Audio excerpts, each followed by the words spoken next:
Doctor Jitendra Kumar Singh Rajasthan से। आप सहायक आचार्य हैं, हिंदी विभाग, राजस्थान केंद्रीय विश्वविद्यालय अजमेर से। डॉक्टर जितेंद्र कुमार सिंह। माँ सरस्वती का नमन करते हुए इस अवसर पर स्वर्गीय माधवदास जी मुद्रा जी को विनम्र श्रद्धांजलि अर्पित करता हूँ और मंच पर उपस्थित आज के इस सत्र के सत्राध्यक्ष डॉक्टर कृष्णचंद्र गोस्वामी जी, प्रोफेसर दिवाकर जी, सत्यनारायण मुंडा जी, बड़े भाई डॉक्टर मुकेश मिश्र जी और छत्तीसगढ़ से पधारी मैडम, मैं आप लोगों का सादर नमन करते हुए सभागार में उपस्थित विद्वज्जन, बालकनी तो खाली ही है, बाकी सभी मित्र बंधुवर सबका नमन करता हूँ। और मैं हिंदी प्रदेश से हूँ, चूँकि हम लोगों के लिए भी विषय रखा डॉक्टर बाबूलाल शर्मा जी ने कि आप राजस्थान में हो तो राजस्थान का क्या है योगदान आप बताना। मैं 3 दिन से देख रहा हूँ राजस्थान का योगदान, मैं क्या बताऊँ हिंदी के विकास में। आप लोग खुद देख रहे हैं कि ये राजस्थान का ही योगदान है कि हम इस महाकुंभ में सारे लोग यहाँ एकत्र हुए हैं। ये जो इतना बड़ा जो हिंदी के विकास के लिए काम किया जा रहा है, राजस्थान का ही योगदान है। और इस कलकत्ता में आकर के मुझे कई चीज़ें याद आ गईं। एक तो जब हम देखते हैं कि हिंदी साहित्य और जो भाषा है उसका जो पूरा पिलर है, पूरा जो नींव है वह राजस्थान है। चाहे आप आदिकाल से शुरू करते हैं, आप जो जैन साहित्य देखिए, रासो साहित्य देखिए, वहाँ की जो विशल देव रासो है या पृथ्वीराज रासो है या और जो वहाँ की जो गाथाएं हैं, इसके अलावा पूरा भक्ति काल में जितने संत हैं, हमने जयपुर से लेकर के पूरा भ्रमण किया है सब जगह। संत दादू दयाल, संत धन्ना, संत पीपा, संत सुंदरदास, तो सारे लोगों का स्थान है। और जो वल्लभ संप्रदाय है उसकी जो प्रधान पीठ है सलेमाबाद। या सबसे बड़ी बात जो मैं करूँगा कि श्रीनाथ द्वारा में साहित्य मंडल जो 1937 में स्थापित स्वर्गीय श्री भगवती देवपुरा जी द्वारा स्थापित, और वह हिंदी के प्रचार प्रसार में, हिंदी के विकास में अपना अपूर्व योगदान कर रही है राजस्थान में। और वो हर साल वह 3 सम्मेलन करते हैं। सितंबर माह में सारे देश के बड़े बड़े विद्वानों को बुलाकर सम्मानित करते हैं। यहाँ बहुत सारे विद्वान बैठे होंगे जो वहाँ सम्मानित हो चुके होंगे और उनका जो है हिंदी लाओ देश बचाओ अंग्रेजी हटाओ ऐसा आंदोलन करके और पूरी प्रभात फेरी करते हैं। मैं भी जा चुका हूँ श्रीनाथ जी की नगरी में, तो बहुत भव्य आयोजन होता है। वह संस्था है और उस संस्था की जो खास बात है कि वहाँ 50,000 पुस्तकें हैं और इसके अलावा 13,000 बाल साहित्य पे पुस्तकें हैं। 200 से भी अधिक पत्र पत्रिकाओं का जो वाचनालय है, तो वह संस्था बहुत ही अभूतपूर्व कार्य कर रही है।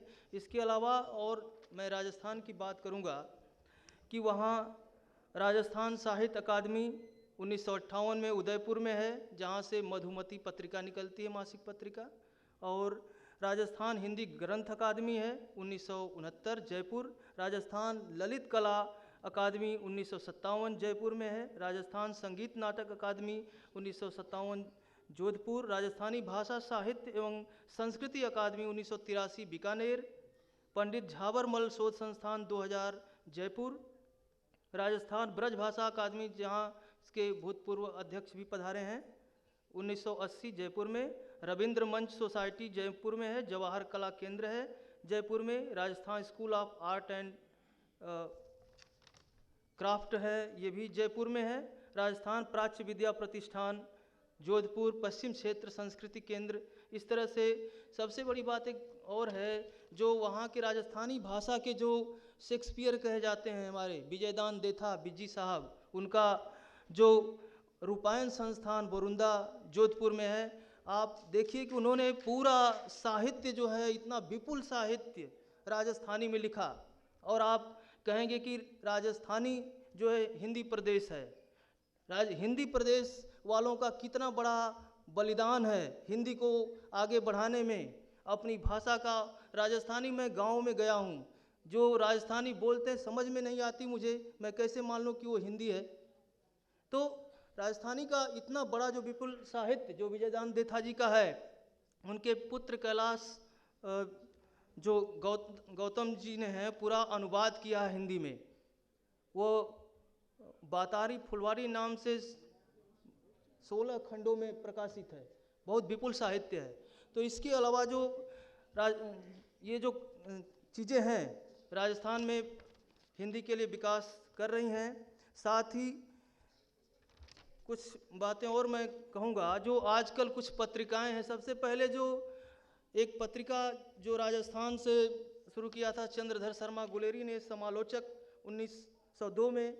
उसके अलावा लहर, बिंदु, क्यों, वातायन, पूर्वाक जैसी हिंदी जगत की ख्यातनाम पत्रिकाएं भी यहीं से प्रकाशित हुई।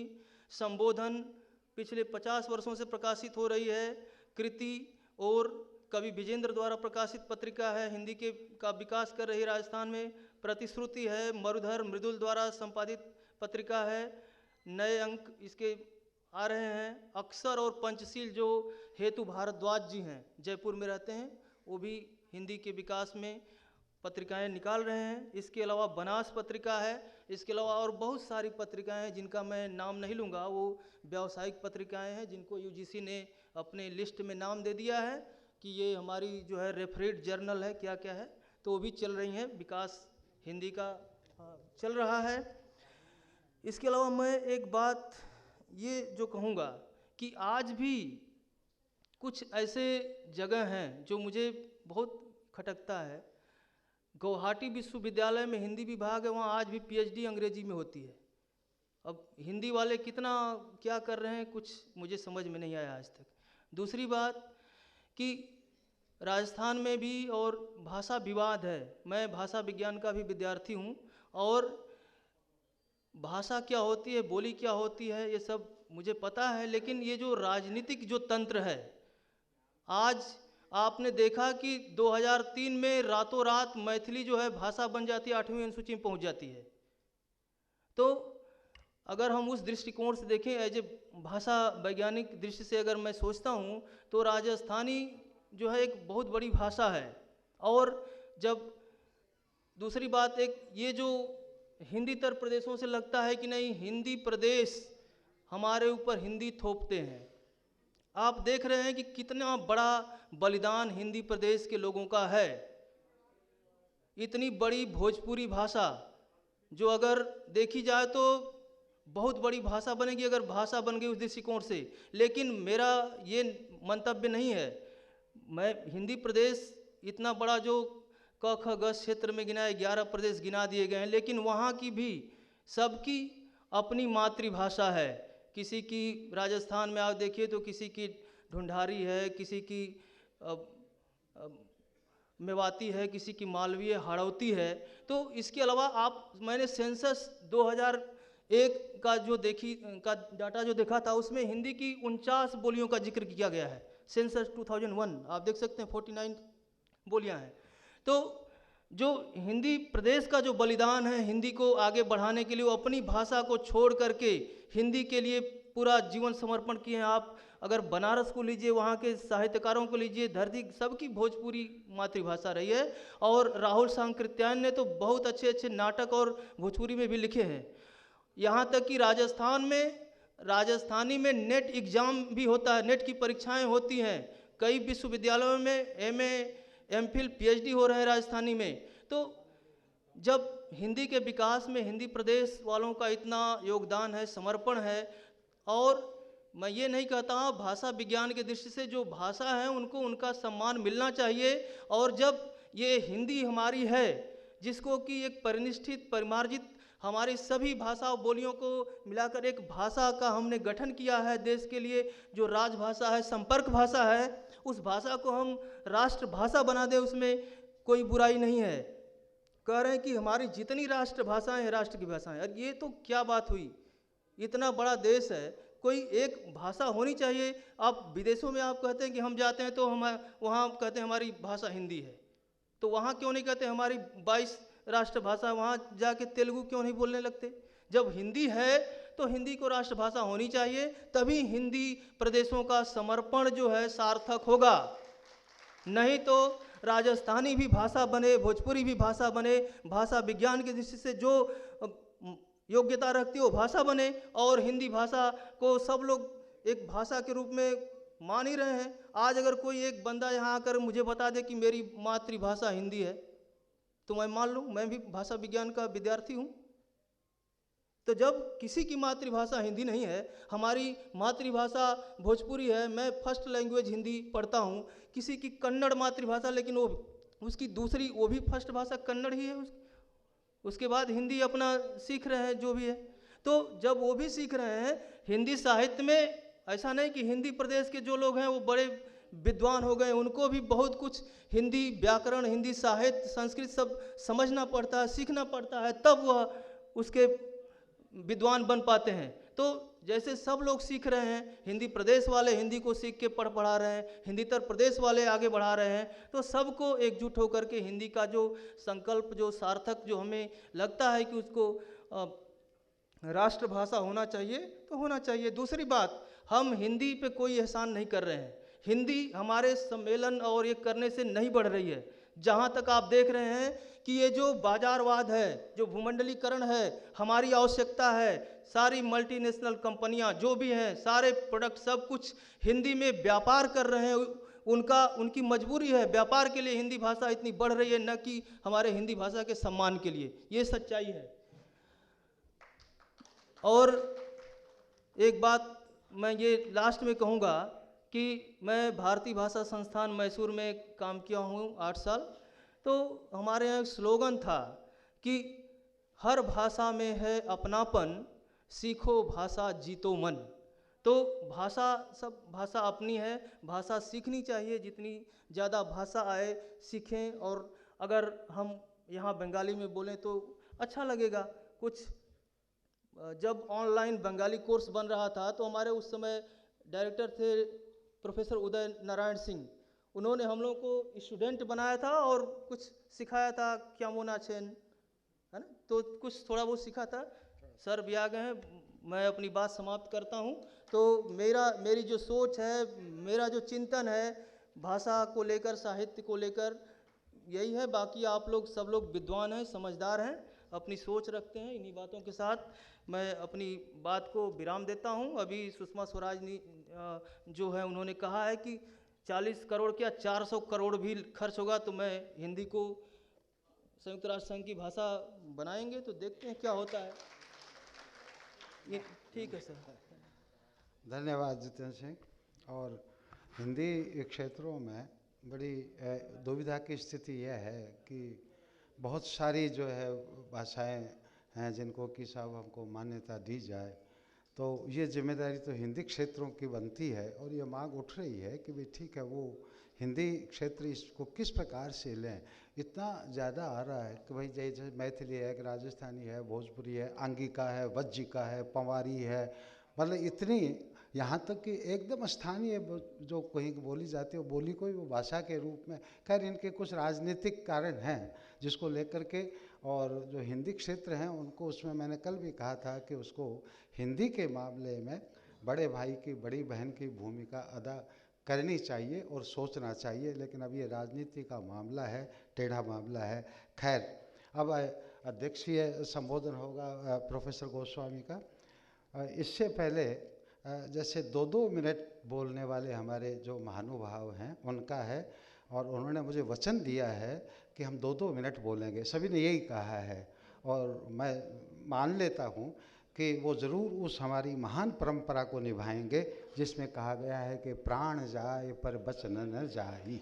ये ज़रूर निभाएंगे वो। और इसके लिए प्रोफेसर हिंद केसरी को बुलाता हूँ, जैन कॉलेज आरा बिहार से, जो 2 मिनट में अपनी बात कहेंगे और अपने वचन का ध्यान भी आप रखेंगे।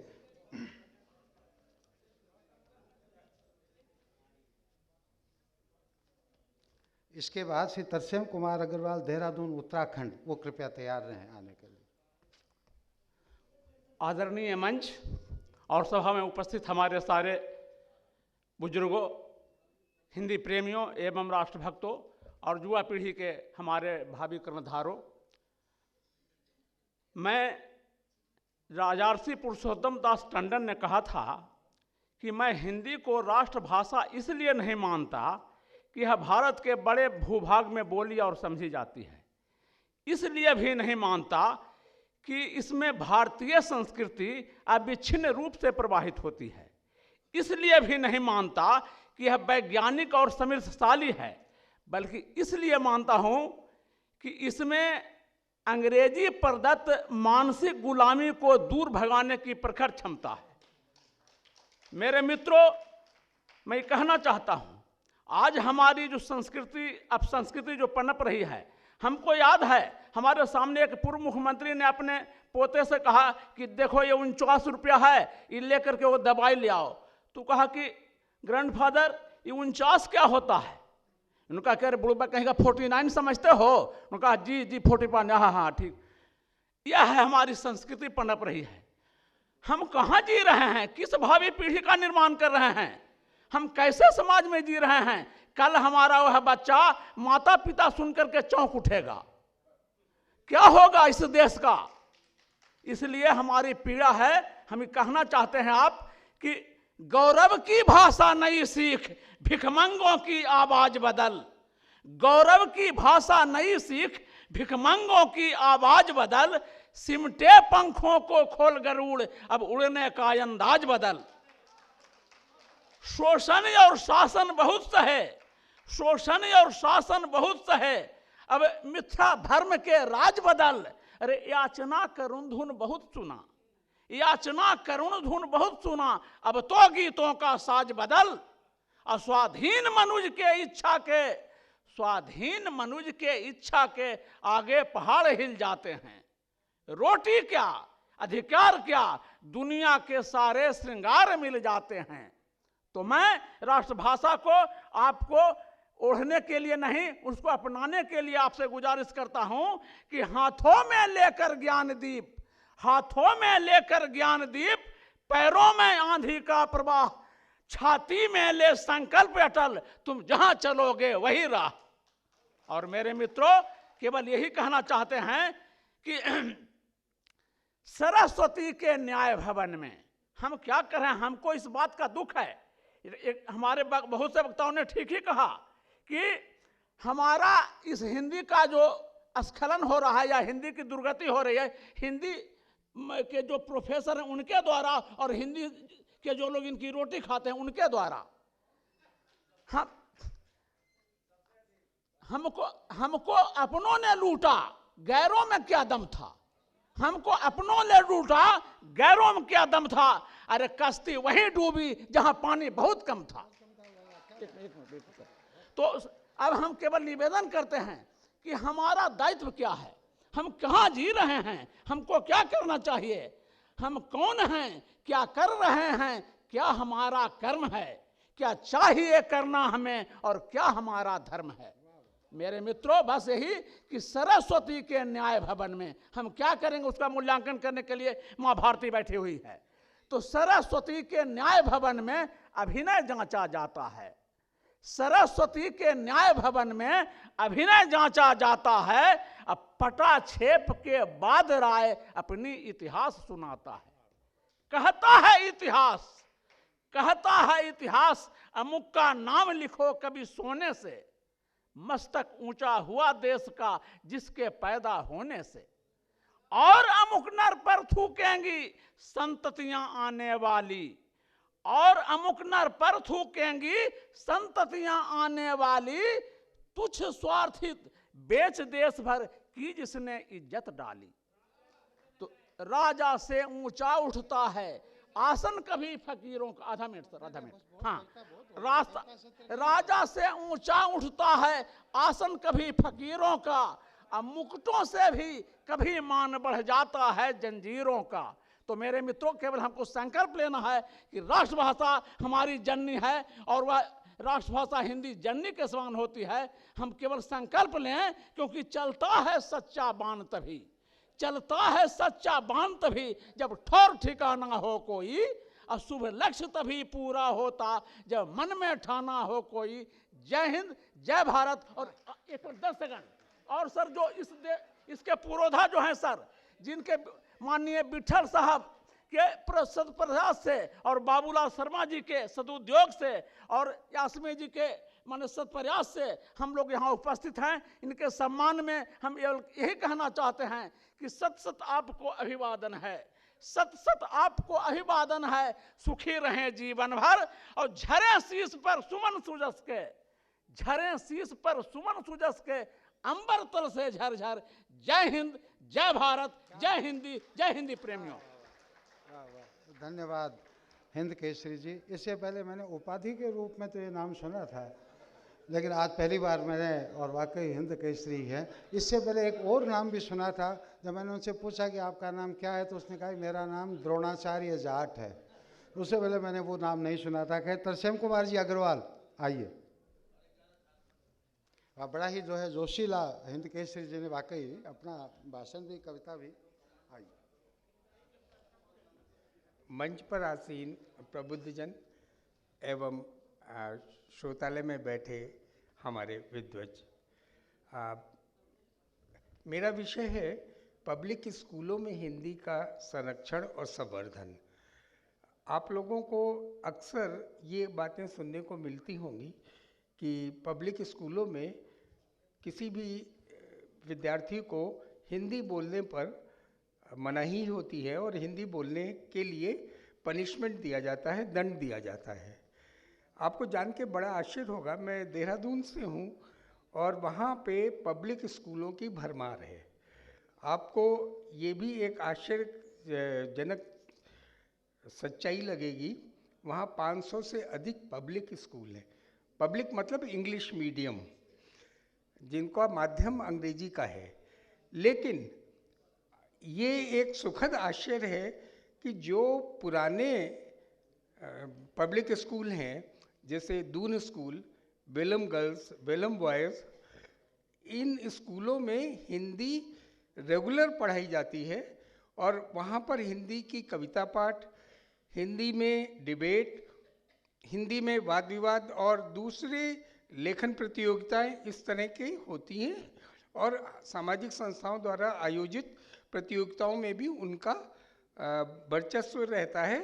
प्रायः उनके छात्र अच्छे अच्छे नंबरों से प्रथम, द्वितीय और तृतीय श्रेणी में आते हैं।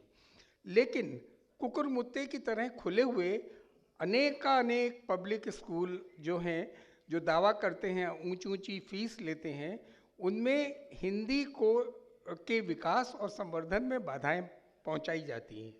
उनमें क्या होता है कि अगर वो हिंदी में बात कर रहा है बच्चा, तो उसके ऊपर दंड लगा दिया जाता है, जो कि हमारे हिंदी के लिए बहुत ही खेदजनक और चिंताजनक बात है।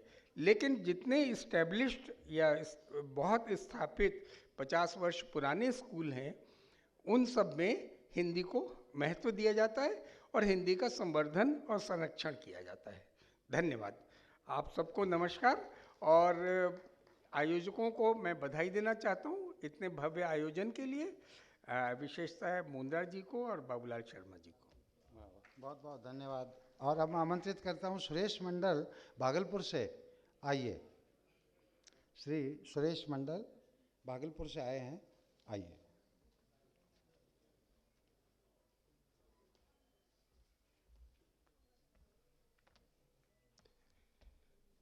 मंचासीन तमाम लोगों को और आप सबको साथी सुरेश मंडल का नमन। हम बिहार में क्या क्या किए, क्या कर रहे हैं, ये बताने लगेंगे तो 1 घंटा लगेगा। तो हम तो लोक भाषा में भी कहते हैं, आपको कहते हैं, सबको कहते हैं, कमर कसी मजबूत हाथ से हो भैया पतवार धरो। कमर कसी मजबूत हाथ से हो भैया पतवार धरो, बीच भंवर में फसल छो, हिंदी के नैया पार करो। बीच भंवर में फसल छो, हिंदी के नैया पार करो। कहिया तक हिंदी रहते राजनीति के आढ़त में, कहिया तक हिंदी रहते राजनीति के आढ़त में, कहिया तक हिंदी पखवाड़ा लोग मनेते भारत में, कहिया तक हिंदी पखवाड़ा लोग मनेते भारत में। मिली जुली हिंदी के दशा दिशा पर मिली जुली विचार करो, बीच भंवर में फसल छो, हिंदी के नैया पार करो। और जानते हैं, हम हिंदी अभी तक राष्ट्रभाषा नहीं बनी है, और किस देश के लिए हम गीत लिखते हैं? हम सभी विधाओं में लिखते हैं, नाटक लिखते हैं, कविता लिखते हैं, गजल लिखते हैं, क्या नहीं करते हैं।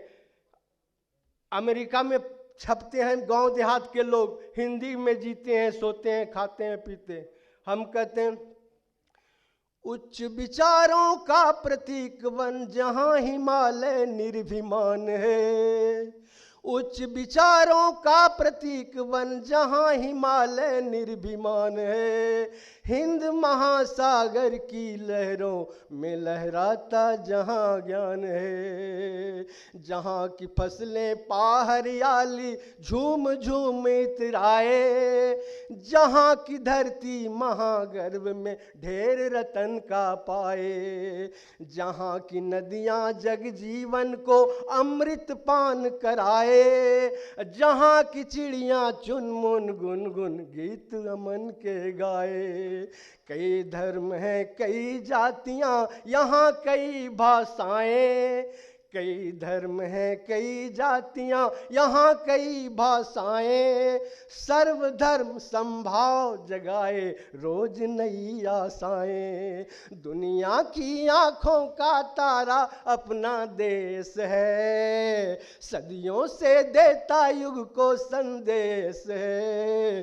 स्वर्ग से भी न्यारा भारत देश है, प्राण से भी प्यारा भारत देश। उस देश को राष्ट्रभाषा नहीं है। बस मेरा 4 ही लाइन अगर आप प्रचार प्रसार राजकाज की भाषा हिंदी, जन जन की अभिलाषा हिंदी, संस्कृति की परिभाषा हिंदी, सबल राष्ट्र की आशा हिंदी, बस एक राष्ट्र भाषा हिंदी। धन्यवाद। और मैं आमंत्रित करता हूँ डॉक्टर ऋषि पाल को, जो अध्यक्ष एवं एसोसिएट प्रोफेसर हिंदी विभाग बाबू अनंत राम जनता महाविद्यालय कैथल हरियाणा में है। आइए डॉक्टर ऋषि पाल।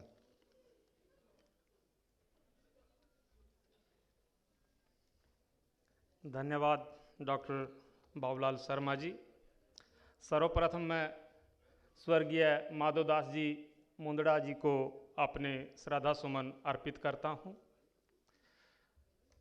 साथ ही हमारे सम्मानित मंच, विद्वान साथियों, मुझसे पहले आपने बहुत से विद्वान साथियों को सुना। मैं हरियाणा से आया हूँ और बहुत ही कम शब्दों में हरियाणा में हिंदी भाषा के विकास में योगदान की बात सारांश के रूप में आपके समक्ष करूँगा।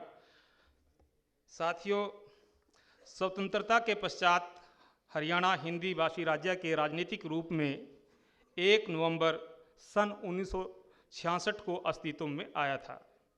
यहाँ के लोगों द्वारा बोली जाने वाली भाषा को हरियाणवी भाषा कहा जाता है।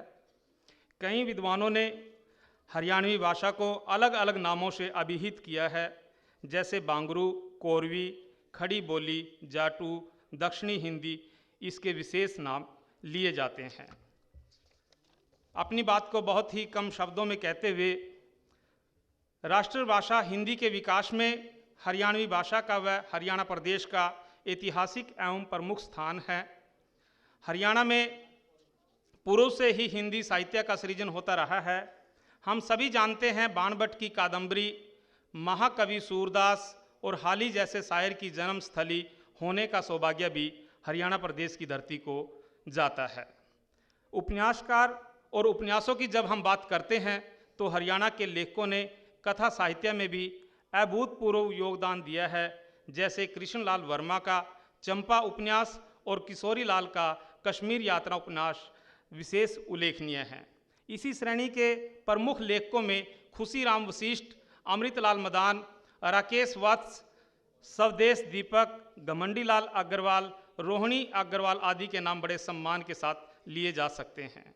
साथियों, हिंदी साहित्य में विशेष योगदान के लिए हरियाणा के प्रथम राज्य कवि उदय भानु हंस को कौन नहीं जानता।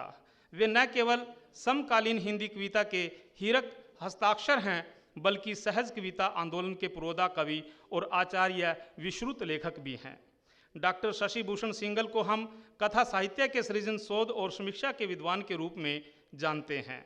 हरियाणा के सुप्रसिद्ध साहित्यकार डॉक्टर हरिश्चंद्र वर्मा द्वारा रचित हिंदी साहित्य का इतिहास, साहित्य इतिहास चिंतन और लेखन को एक सर्वथा मौलिक और अनुपम दृष्टि प्रदान करता है।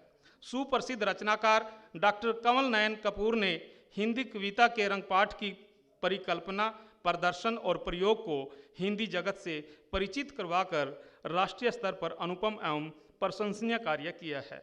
सामाजिक प्रतिबद्धता से प्रारंभ करके अध्यात्म के संदर्भों, रहस्यों और आयामों को उद्घाटित करने में भी कमल नयन कपूर की महती भूमिका है।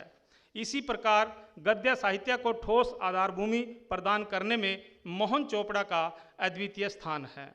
हरियाणा की साहित्यिक विभूति लीलाधर वियोगी से कौन अनभिज्ञ है। साहित्य संसार में प्राणों व उपप्राणों को सबसे पहले हिंदी में प्रस्तुत करके उन्होंने विशेष स्थान प्राप्त किया है। साहित्य के क्षेत्र में उनकी लेखनी लगातार गतिशील है। हरियाणा की धरती पर आधुनिक भाषा विज्ञान और भाषा विश्लेषण की पद्धति पर बहुत से ग्रंथों के रचनाकार डॉक्टर नरेश मिश्र सृजक, रचनाकार एवं शब्द मर्मज्ञ और भाषाविद के रूप में जाने जाते हैं।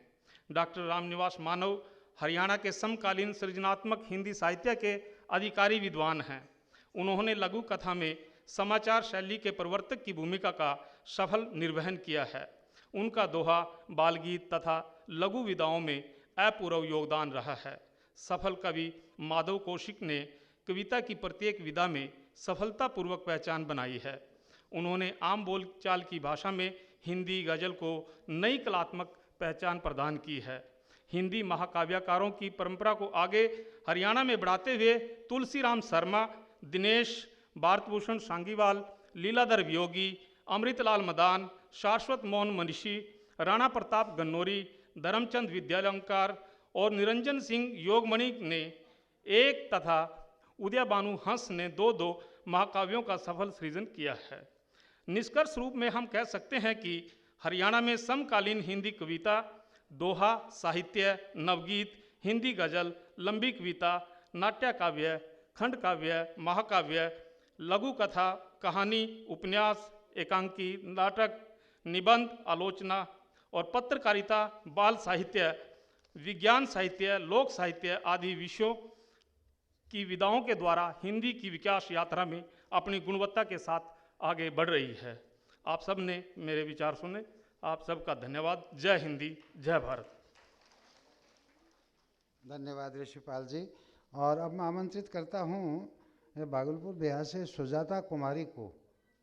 सुजाता कुमारी है? नहीं है।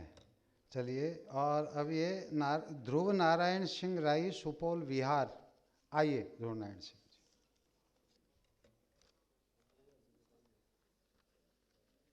अभी कविताएं अच्छी सुनाई उन्होंने, तो हमारे वो अजय ने बोले कविताएं तो अच्छी थी, मगर वो तो ठीक है, लेकिन दूसरे कवि आंखें निकालते हैं। फिर सवाल ये है ना, दिक्कत तो ये आ जाती, इसलिए फिर थोड़ी दिक्कत है। नहीं तो कोई बात नहीं, कविता के लिए कौन कर सकता है।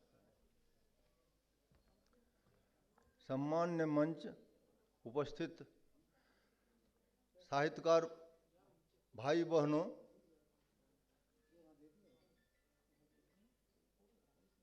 हिंदी की दशा और दिशा पर बहुत सी बातें हो चुकी। मैं एक दो बात ही करना चाहूँगा। पहली बात, जब भारत आज़ाद हुआ और हमें संविधान की ज़रूरत पड़ी तो संविधान बना। संविधान हिंदी में होना चाहिए था, लेकिन बदकिस्मती से इंग्लिश में लिखा गया, जिस कारण से अभी भी अदालतीय भाषा अंग्रेजी ही है। दुख की बात यह है कि जो फैसले आते हैं अंग्रेजी में आते हैं और लोग उस फैसला पक्ष में हुआ है या विपक्ष में हुआ है को जानने के लिए अंग्रेजी दां की खोज में भटकते फिरते हैं। दूसरी बात,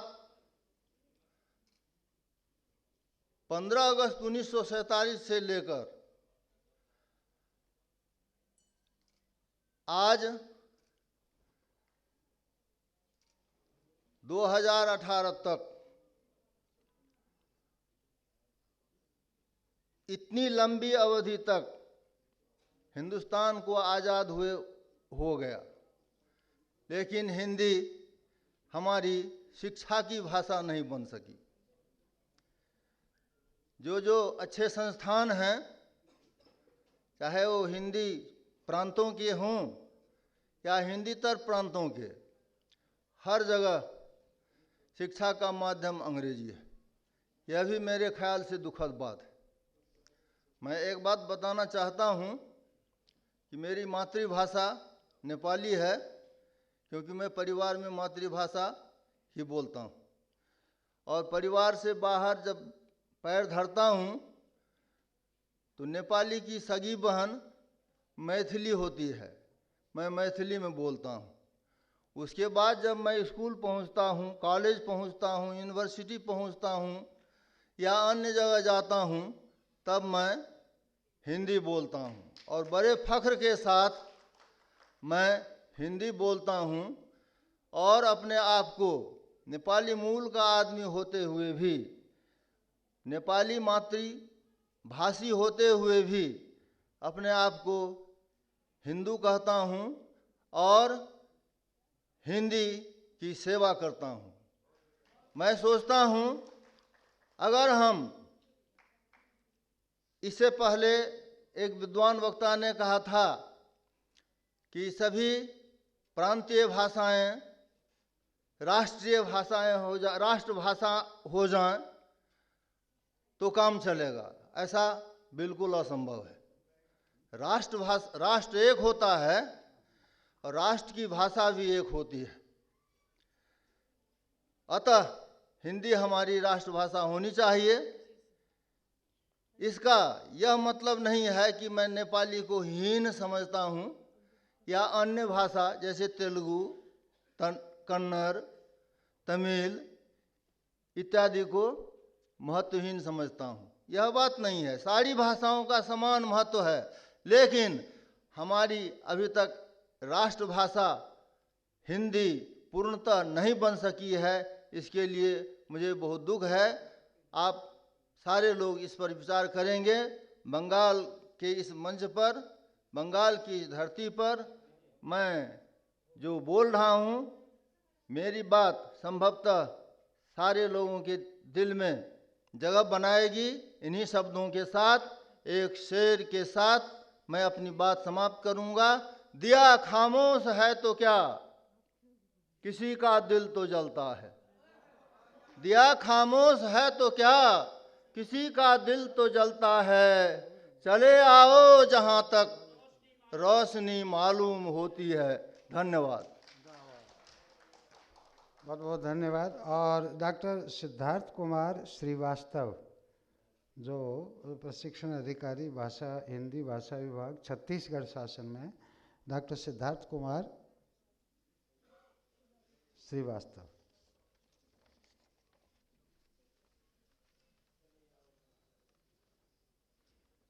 डॉक्टर साहब बस ये प्रस्तुत कर दें, बस ये और ये इससे ये ज़्यादा बढ़िया। हाँ, ये सुना दीजिए। जी जी। आदरणीय मंच, सभा में उपस्थित मेरे साथियों, भाइयों बहनों, आलेख का प्रस्तुतिकरण मैंने पहले कर दिया है और बहुत संक्षेप में थोड़ी सी एक अपनी बात कह रहा हूँ, क्योंकि व्यंग का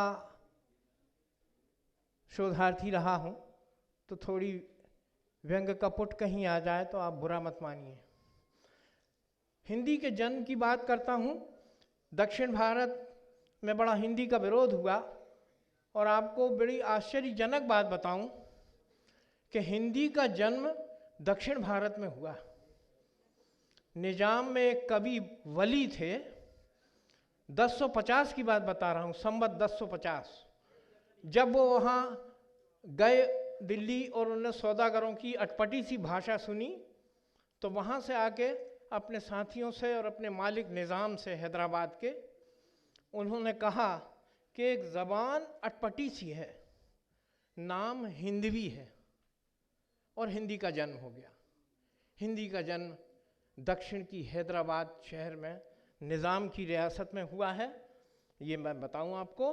और इसके बाद मैं एक चीज़ और कहना चाहता हूं कि बहुत सारी अकादमियों की और बातें होती हैं जहां बड़ी बड़ी फीसें होती हैं, बड़ी बड़ी उनके शुल्क होते हैं, गरीब बच्चे नहीं पढ़ सकते।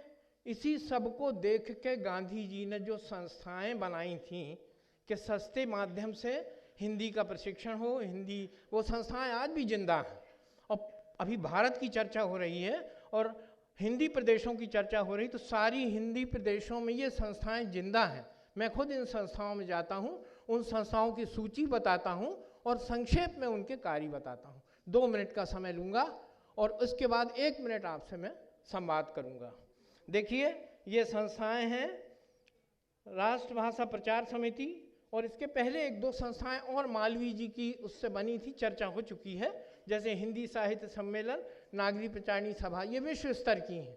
गरीबों के स्तर की संस्थाओं की चर्चा कर रहा हूँ। पहला राष्ट्रभाषा प्रचार समिति, हिंदी प्रचार सभा दक्षिण भारत की, हिंदी परिषदें, हिंदुस्तानी प्रचार अनुशीलन, और एक और आपने शायद कभी, मैंने भी नहीं सुना था, मैंने जानकारी ली तो पता लगा कि नवजीवन नाम की संस्था चलाई थी गांधी जी ने, और इन संस्थाओं के आजीवन सभापति रहे वो, और उनके उपसभापति थे रंगा स्वामी, जो कि हिंदू के संपादक थे तत्कालीन, और मंत्री गांधी जी के मोहनलाल भट्ट ये आजीवन रहे। और इसके बाद 1 मिनट में और लूँगा। मैं ये कहता हूँ, एक मिनट, बस 1 मिनट दे दीजिए, कि हम अपना AK, PK, CK, GK छद्म नाम ना लिखें, ये मेरा आपसे निवेदन है। परसाई जी की एक छोटी सी कथा बता देता हूँ। उनने लिखा है कि आज भगवान कृष्ण होते तो उनका नाम भगवान केसी यादव होता। तो दस्तखत भी हिंदी में करिए, बता चुके हैं, और छद्म नाम ना लिखिए। और दूसरा, जानवरों से, कुत्तों से अंग्रेजी में बात मत करिए, बड़ा दुख होता। आदमी आदमी करे तो समझ में आ रहा है, गलत बात है। हिंदुस्तान में हम कुत्तों से कहते हैं सिट डाउन, सिट डाउन। ये कहाँ की हिंदी सेवा हो रही है? धन्यवाद।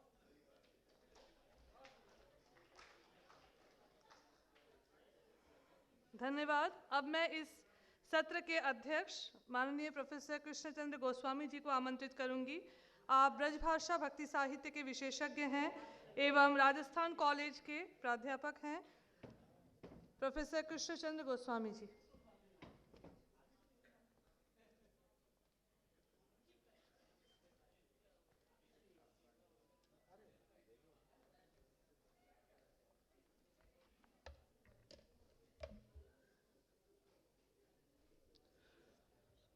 आदरणीय मंच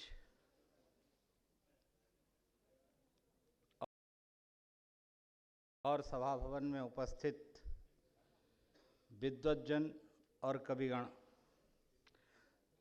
तथा कोलकाता नगर के साहित्य प्रेमी बंधुओं, थोड़ा ध्यान देंगे सर बातचीत।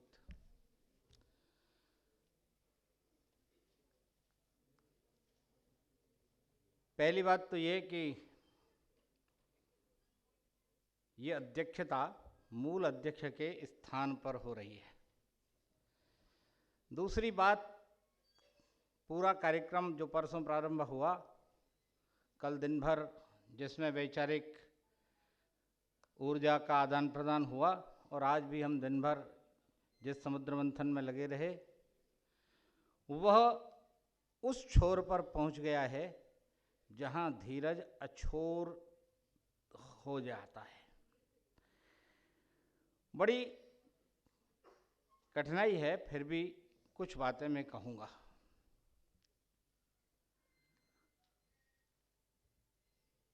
इस सत्र में पहले अध्यक्षीय दायित्व निभाता हूं, फिर कुछ अपनी बात संक्षेप में कहने की कोशिश करूंगा।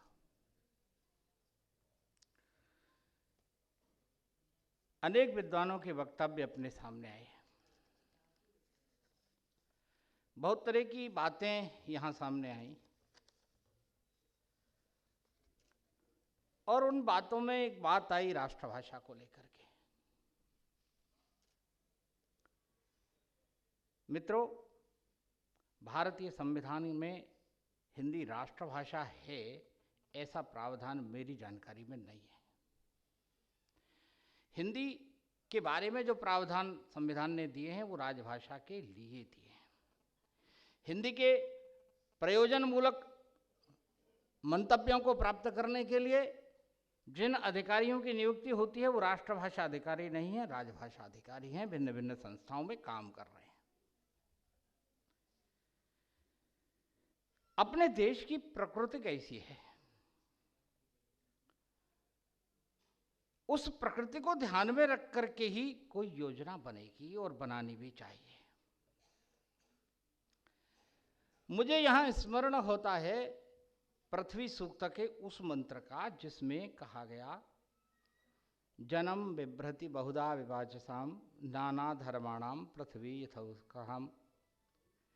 इस भारत भूमि पर निवास करने वाले लोग अनेक प्रकार के कर्तव्यों को करते और अनेक प्रकार की भाषाओं को बोलते हुए निवास करते हैं। यह ज्ञान यजुर्वेद के मंत्र दृष्टा ऋषि को था। हमारे जोश में हमें कितना ये विवेक रहता है, और इसके कारण जो जिम्मेदारी पैदा होनी चाहिए वो कितनी दिखती है, इसका जरूर विचार होना चाहिए।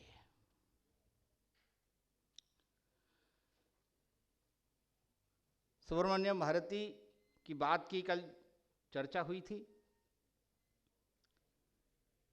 उन्होंने कहा कि भारत माता 15 जबानों में बोलती है, वही रास्ता ठीक है। हम भिन्न भिन्न बोलियों में एक ही सामूहिक अनुभव को व्यक्त करते हैं। कल या परसों के किसी वक्ता ने ये कहा कि भारत अभी मेकिंग राष्ट्र नेशन है। मित्रों, भारत मेकिंग नेशन है, यह राजनीतिक दृष्टि से जो परिभाषाएं हमने यूरोप से ले ली हैं उनके संदर्भ में 100% ठीक है। लेकिन यदि हम भारतीय दृष्टि की बात करेंगे, भारतीय लोगों के सोचने और विचारने की बात करेंगे, तो हमारे राष्ट्र के स्वरूप में राजनीतिक इकाइयों ने कभी बाधा उत्पन्न नहीं की है। शंकराचार्य केरल के होंगे और उनका एक आश्रम हिमालय की उपत्यकाओं में होगा, एक सिंधु सागर के तट पर होगा, एक गंगा सागर के तट पर होगा। ये संभव था और आज भी है। ये जो अपने देश की परिस्थिति है, यदि हम इसका विचार बिना किए ही सब कुछ करेंगे तो मैं नहीं समझता, उत्साह हम कितना भी दिखा लें, परिणाम कल्याणकारी होंगे। यजुर्वेद के पृथ्वी सूक्त का एक मंत्र है, यस्य मे हिमवंतो महित्वा यस्य समुद्रम रसया सहाहु यस्य मा प्रदिशो यस्य बाहु कस्मै देवाय हविषा विधेमो। इस मंत्र का अनुवाद मेरे कोटा, राजस्थान से मैं हूँ, राजस्थान के एक कवि, कोटा के एक कवि बशीर अहमद मयूक, उन्होंने इसका अनुवाद किया। पृथ्वी सूक्त का पूरे का ही अनुवाद किया है उन्होंने, और इस मंत्र का जो अनुवाद किया आप उसे देखिए।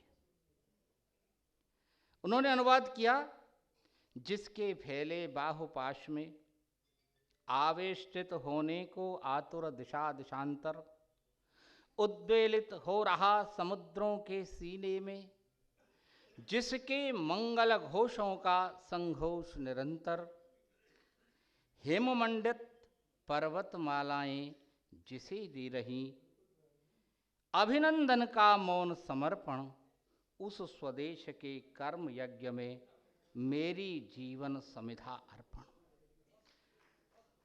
ये बात जो बशीर अहमद मयूख को दिखती है, वो बात जो उसे अपना सर्वस्व देश पर अर्पित करने को प्रेरित करती है, वह राजनीतिक देश नहीं है। और वह हमको दिखता है या नहीं, ये हमें सोचना चाहिए।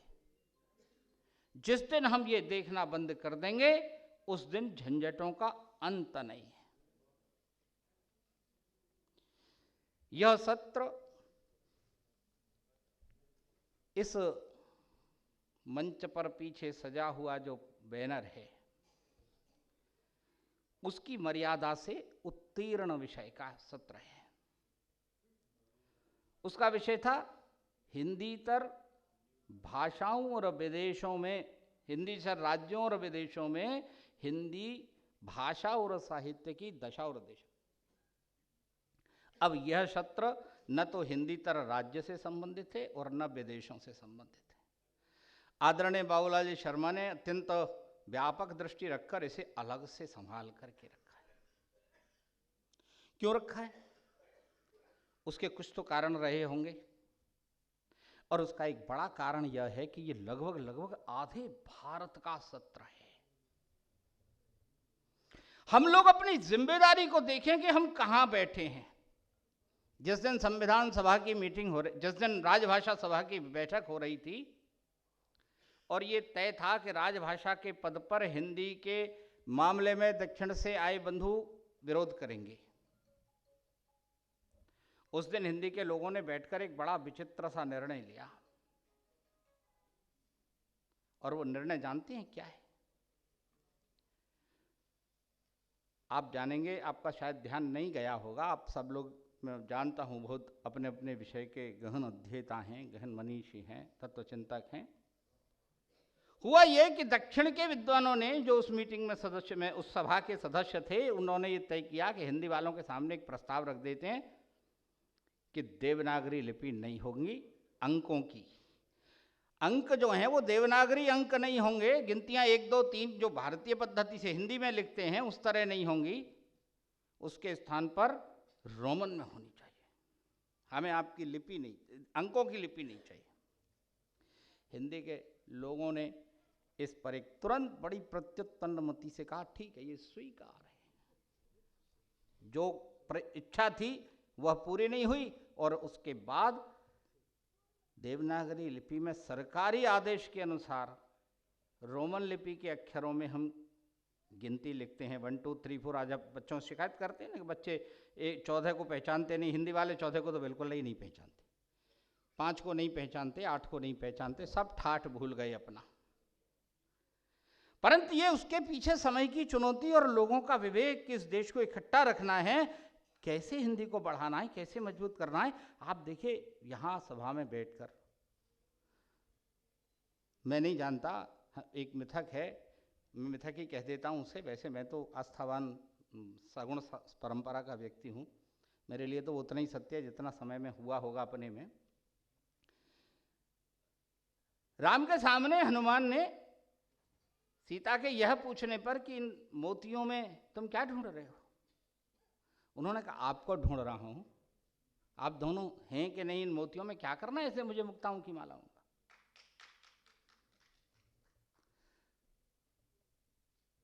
राम ने हंसकर पूछा कि तुम्हारे हृदय में है, हम और जानकी दोनों बैठे हैं क्या? हनुमान ने नखूनों से अपनी छाती फाड़ के दिखाया कि यहाँ है। मित्रों, मैं नहीं जानता, मैं आपको फाड़ने के लिए आह्वान भी नहीं करूँगा, मैं राम नहीं हूँ, और मैं जानता हूँ आप हनुमान नहीं हैं।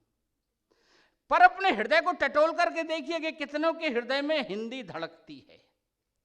कितनों ने ये संकल्प लिया कि मेरे बच्चे हिंदी पढ़ेंगे, हिंदी के आगे बढ़ेंगे? कोई नहीं, कतई नहीं। सारा आनंद वक्तम वक्तम है, अंदर राम नहीं है, अंदर तो शून्य है। ढूंढिए ढूंढिए इससे हिंदी का विकास कैसे होता है वो देखिए। श्रद्धाराम फल्लौरी की कल चर्चा आई थी, मैं धन्य हो गया जिन लोगों ने श्रद्धाराम फल्लौरी की चर्चा की। उन्होंने अपना सर्वस्व उठा करके हिंदी के लिए दान कर दिया। हम लोग जब घर से चले तो मन में हिसाब बना लिया कि रहने की बहुत अच्छी व्यवस्था है, संस्था खूब पैसा खर्च कर रही है, इस बहाने से कुछ नहीं है तो गंगा सागर ही डुबकी लगाएंगे, क्या जाता है अपना, चलो। बहुत थोड़ा सा बोलता हूँ, कर रहा हूँ। मित्रों, बहुत सारी बातें हैं, परंतु मेरा यह निवेदन है कि हम में से जो लोग सच में हिंदी का हित चाहते हैं, काव्यशास्त्र के आचार्यों ने 3 बातें कही थी, और वो 3 बातें सार्वकालिक हैं। वो इसलिए नष्ट होने की नहीं है कि वो संस्कृत में लिखी। उन्होंने जो बातें कही उनमें 3 बात कही। एक कही प्रतिभा, एक कही निपुणता, दूसरी कही अभ्यास। प्रतिभा तो मनुष्य को जन्मजात मिलती है, उसमें तो कोई विवाद ही नहीं है किसी का। कौन साहित्यकार होगा कौन नहीं होगा। हमारे हिंदी निदेशालय से जो लोग आए उन्होंने कहा हम कवि बनाने का काम करते, कविता लिखने का सिखाने का काम करते हैं। एक योजना इसी भी है। मैं यही मानता हूँ कि वो कविता तो वही बनाता है जो परम कवि है, जैसे ईश्वर कहा जाता है। दूसरा है निपुणता। निपुणता का अर्थ क्या है? आज वाली वो चतुराई नहीं है जैसे घर में हम बच्चा कभी किसी तगादे वाले को दरवाजे से टरका देता है, पापा नहीं, और हम पीठ थपथपाते हैं कि हाँ ये बड़ा स्मार्ट है। ये निपुणता, स्मार्टनेस नहीं है। ये निपुणता स्मार्टनेस नहीं है, ये निपुणता है सर्वशास्त्र में ज्ञाता होना, सर्व विषयों का ज्ञाता होना। आप देखिए कि अगर आपको आज मध्यकाल के अंदर शादी कैसे होती थी इसका रूपक चाहिए, इसकी जानकारी चाहिए, तो रामचरितमानस में जाइए। तुलसी ने 100 छंदों में कम से कम केवल सीता और राम के विवाह को लिखा है। आधा उत्तरकांड, आधा बालकांड सीता और राम के विवाह पर खर्च है, धनुष्यज्ञ के निमंत्रण से लेकर के, और आधे में बाकी सब बात है। ये कवि की सोचिए, तुलसी अगर भारत का इतना बड़ी ग्रियर्सन अगर उसके सामने नतमस्तक होकर के उसके चरण रज को माथे से लगाने को बैठा है तो उसके पीछे कारण क्या है? भारतीय जन की, भारतीय समाज की कैसी गहरी जानकारी है। हम जरा अपना मन टटोलें, हमें अपने परिवार में होने वाले रीति रिवाजों के कितने गीत, कितने टेले, कितने डंटू याद है? कुछ भी नहीं याद है। सच में ईमानदारी की कह रहा हूँ, कोई एक आध बरला निकलेगा तो वो वास्तव में साहित्य अकादमी से पुरस्कृत होने योग्य है, उसका मैं नाम रिकमेंड करता हूँ। हालांकि मेरे कहने से कोई देने वाला नहीं। मित्रों, बात है ईमानदारी की, बात है प्रामाणिकता की। हमारे कविगणों में जोश खूब है, पर ये जो सर्व शास्त्रज्ञता है, हर विषय को गहरे जाकर समझना, समाज को गहरे जाकर समझना, उसके रीति रिवाजों को समझना, उसकी परंपरा को समझना, और उस परंपरा को समझ के ही परंपरा को नया करना, ये परंपरा का विद्रोह नहीं है। परंपरा अंदर से नहीं होती है, परंपरा रोज नहीं होती है। गंगा रोज बहती है, पुराना पानी कहाँ होता है? गंगा नित्य नहीं है। ये सब करना होगा, पर मैं नहीं जानता कि हम में से कौन कौन लोग किन किन विषयों को, जिन विषयों में वो लिखते हैं, उनके कितने गहरे तक जाते होंगे। रचनाकारों की बड़ी जिम्मेदारी है। अकेला तुलसी अवधि को वो बना देता है जो उसके चारों तरफ कोई दूसरा है ही नहीं। एक बात आई चलते चलते, एक सज्जन कहे गए कि उर्दू हिंदी का जन्म हैदराबाद में हुआ, दक्षिण में हुआ। बहुत अधिक समय नहीं लूँगा। जब मैं सबको टोक रहा था कि भाई समय ज़्यादा मत लो, तो मैं अपने से भी तो प्रार्थना कर रहा हूँ। परंतु कुछ बातें ऐसी ऐसी कही गई कि जिन पर कुछ न कुछ थोड़ा थोड़ा कहता हूँ। मित्रों, भाषा का और भूमि का जो संबंध है, हमने शायद उसे इस बात को कहने में ध्यान नहीं रखा।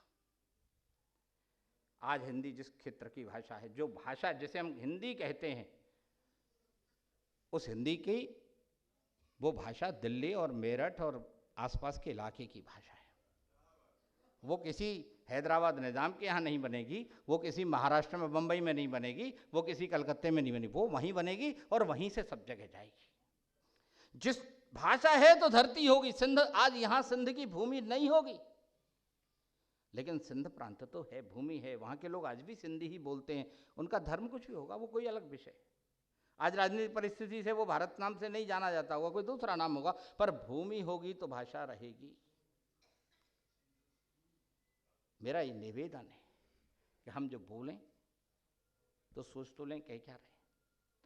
आपने कभी विचार नहीं किया, दक्षिण के लोग अपनी जो हिंदी है उसे दक्कनी कहते हैं, उर्दू नहीं कहते। दक्कनी कहते हैं, वो दक्षिणी नहीं कहते हैं, दक्कनी कहते हैं। अपनी तरह से वो दक्षिणी ही है जो आप कह रहे हैं, मने नहीं है, उसमें कोई विवाद नहीं है। हिंदी का तद्भव रूप है या तत्सम रूप है, उससे कोई लड़ाई नहीं है। वो उसे उर्दू नहीं कहते हैं, ध्यान करिए। किशोरीदास वाजपेयी जी ने एक बड़ी मजे की बात लिखी है। उन्होंने कहा कि जो दक्कनी है, जिन तुर्कों के साथ गई दिल्ली के होकर के, वो तुर्क पंजाब हरियाणा से खत्म कर 2 मिनट में करता हूँ अब नहीं करता, अब खत्म ही कर रहा हूँ। ये जो वहाँ गई उसमें वो हरियाणा से होकर के गई, और उसमें किशोरीदास वाजपेयी का ये कहना है कि उस पर बांगड़ू का असर है, हरियाणा की बोली का असर है। वो बिल्कुल एक हिंदी की खड़ी बोली के 2 रूप हैं, एक हरियाणा की तरफ वाला, एक मेरठ वाला, दिल्ली और मेरठ वाला, दिल्ली दोनों के बीच में है। और बाद में जो उर्दू का विकास हुआ उसमें मेरठ वाला रूप है। ये दोनों अलग अलग है भाषा के भीतर की दृष्टि से। हिंदी की जितनी बोलियां हैं उन सब में पूरी भाषा के गुण हैं। जैसे शरबत की एक बूंद उठा लें तो जितना बाल्टी का मिठास होगा उतना उस बूंद का भी मिठास होगा। ये भाषा ही है, परंतु ये सब भाषा अंग होता है। और इन्होंने एक बार नहीं बदला, आज खड़ी बोली के लिए ही नहीं है, कल जब ब्रजभाषा चलती थी तब भी ये साथ थी। ऐसी बहुत सारी बातें हैं जो मैं लिख करके लाया। अब उसे बोलने का न समय है, और मैं नहीं समझता कि समय की जिस सीमा पर मैं खड़ा हुआ हूँ वहाँ ये सब उचित भी होगा। बाकी जब बेचारकी में छपे तो आप लोग पढ़िए, अधिक कुछ नहीं कहूँगा। इन्हीं शब्दों के साथ आप सब लोगों का साधुवाद करता हूँ। आपने मुझे सुना, और अंत में आदरणीय विठल दास जी मुंदड़ा और डॉक्टर बाबूलाल जी शर्मा, इन दोनों का इसलिए कृतज्ञता ज्ञापन करता हूँ कि इन्होंने अपने पूर्व पुरुषों की पुण्य स्मृति में उनके शताब्दी उत्सव में एक ऐसा भव्य, ऐसा विराट आयोजन किया है जो हम में से कितने ही लोग कितने ही वर्षों तक याद करेंगे। नमस्कार। धन्यवाद गोस्वामी जी। और इस तरह से ये सत्र समाप्त हुआ अपना, जो हिंदी प्रांतों पर केंद्रित था।